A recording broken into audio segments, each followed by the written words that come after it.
je pljačkaš učinio pre bekstva. Interesantno je da je pljačkaš pre izlaska iz juvelirnice prodavačici poklonio reket. To je zaista nesvakidašnji potez. Iako se u toku pljačke nije trudio da sakrije lice, pljačkaš je ipak od prodavaca zahtevao da mu predaju snimak sa sigurnosnih kamera.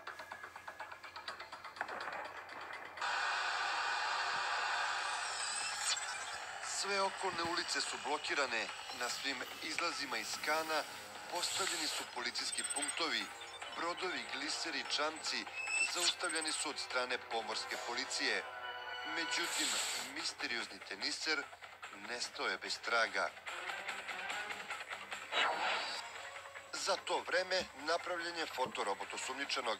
Prodavačice su ga opisale kao lepog muškarca sa finim manirima. Ko je i gde se nalazi čovek koji je spektakularnom pljačkom u centru Kana šokirao francusku javnost?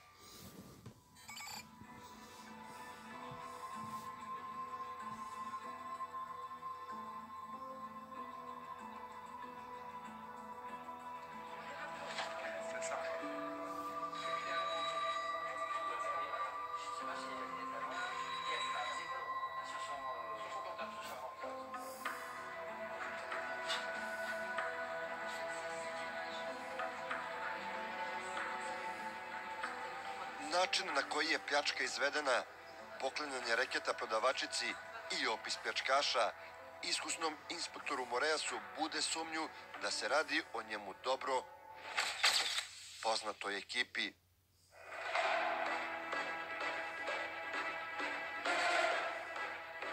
Do čuvene pljačke u Kanu, ta banda opelješila je skoro 100 zlatara i juvelirnica širom Francuske.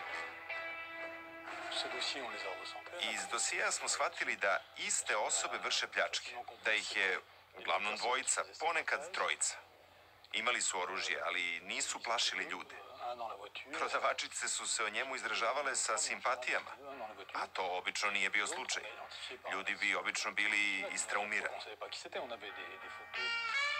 Sem što bi orobili radnju, ova nesvakidašnja ekipa volela je i da ostavi svojevrsni pečat na pljačku. Po izlasku bi radio i neke zabavne stvari. Jednom je uhvatio za stražnicu mušteriju. Drugi put je nekoj mušteriji krišom dao nekakve minđuše, verovatno mu je bila simpatična. Njega je palio novac, ali voleo je i da se igra. To je bio njegov potpis. Ko čini ovu bandu koja godinama dovodi francusku policiju do ludila? Ovo je Bruno Sulak. Francuz i bivši legionar, obeležen je kao vođa te ekipe. Policija ga je smatrala mozgom bande.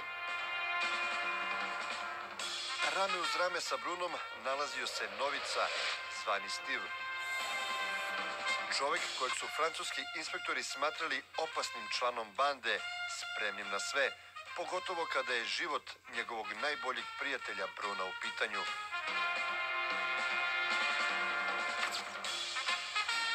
U stopu ih je pratio i Brunov mlađi brat, pasionirani fotograf.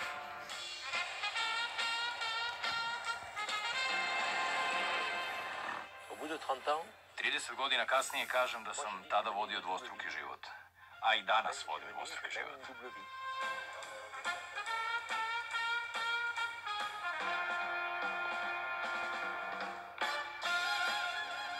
I još jedan član ekipe, Drago ili čovek Stena.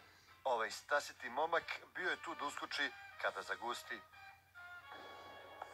Ali jedna od najhrabrijih zove se Stefani. Ova devojka je zbog svog dragog u stanju da učini razne ludosti. Nama koji se bavimo pljačkašima, robijašima, ljudima sa malo mozga, ta ekipa bila je skroz interesantna. Poremetili su nas jer su se izražavali na jedan poseban i drugačiji način. Jugosloveni su bili spremni na sve. Policija i pravosuđe su ih se plašili jer su bili jaki i u naletu. Da bismo bolje shvatili kako je nastala ova grupa koja je svojim filmskim poduhvatima obeležila prvu polovinu 80-ih, za početak moramo se vratiti na kraj 60-ih do juga Srbije. Danas je 1. oktobar. Slušate najnovije vesti. Jutros je na periferiji Pariza pronađeno beživotno telo Stevana Markovića, Jugoslovena, koji je bio poznati telohranitelj filmske zvezde Alena Delona. Baš kao i tada 14-godišnji Novica Živković, kasnije zvani Steve, većina klinaca u tadašnjoj Jugoslaviji slušala je iz dana u dan priče o našim žestokim momcima u svetu. Ja sam odrastao uz priče o prvoj generaciji naših žestokih momaka koji su otišli na zapad u želji da će postati kraljevi Pariza, kraljevi Frankfurta, kraljevi Düsseldorfa, kraljevi Stokholma. Neki od njih su stvarno i postali to. Ali niko se nije vratio živ osim u kovčegu. Tako je bilo i sa generacijom Miška Miloševića i Stevice Markovića koji su bili telohranitelji Alena Delona. Mi smo gutali te priče i mislili smo ne da idemo u školu, ne da se bavimo politikom, da budemo neki ugledni građani. Svi smo mi želeli da budemo nešto poput njih, iako su oni tragično završili.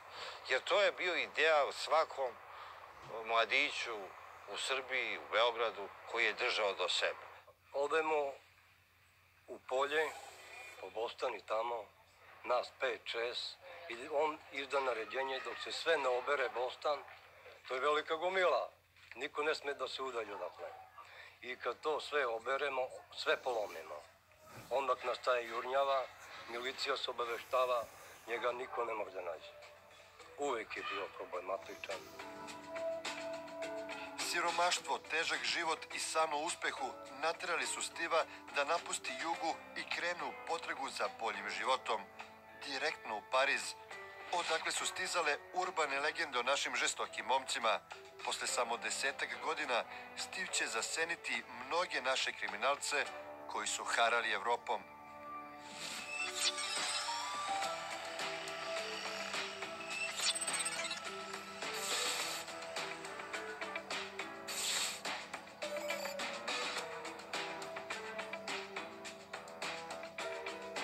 Za to vreme na jugu Francuske jedan drugi klinac, Bruno Sulak, čini dečački nestašluk čije će mu posljedice nekoliko godina kasnije odrediti dalju sudbinu. Taj dečak postaće jedan od najčuvenijih pljačkaša sveta. Moj brat Bruno bio je u vojsci u koju se sam prijavio sa 18 godina. Tu je bio dobro ocenjen, postao je šampion u vojnom maratonu. Posle godinu i po dana postao je narednik i svi su ga cenili. Međutim, u tom trenutku pozvan je u sud u Marseju zbog neke sumnjive priče oko krađe nekog motorića.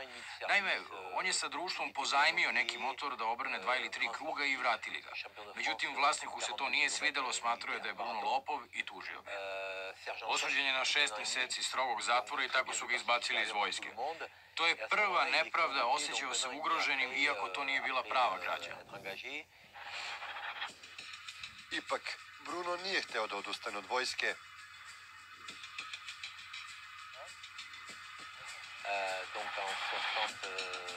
Negde 1977. pridružio mi se u Legiji stranaca i ubrzo je dobio čin. Zbog njegovih kvaliteta bio je veoma cenjen. A onda je usledila bizarna situacija koja je definitivno preusmerila pravac Brunovog života. 1978. dobio je usmenu dozvolu od pukovnika za odsustvo. Mada se odsustvo ne dobija tako lako, on ga je dobio iz 2 razloga. Imao je visoke ocene, a i naš otac je bio bivši legionar koji je u Legiji napravio celu karijeru.